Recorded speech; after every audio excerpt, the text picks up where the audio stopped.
তো আজকে আমার হঠাৎ করে জিম থেকে ফেরার সময় খুব টায়ার্ডও লাগছিলো। দেন তারপর হঠাৎ মনটা কেন জানি বিরিয়ানি খেতে ইচ্ছা করলো।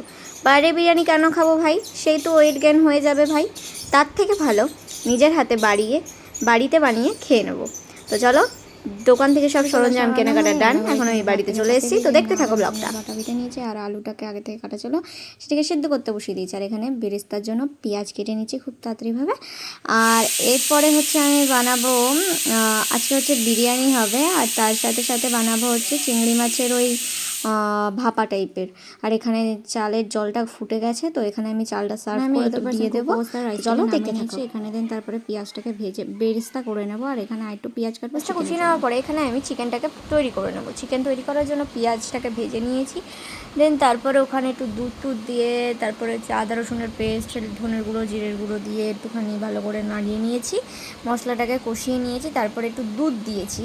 জলের বদলে আমি এখানে দুধ ইউজ করেছি। আর তারপরে দিয়েছি ম্যারিনেট করে রাখা চিকেনগুলো, আর বিরিয়ানি মশলাটাকেও দিয়ে দিয়েছি। দিয়ে তারপরে এখানে একটা মিশ্রণ তৈরি করে নিয়েছি, কালার, ফুড কালার, দেন মিঠা আতর, গোলাপ জল সব দিয়ে এখানে লেয়ারিং করতে বসিয়ে দিয়েছি।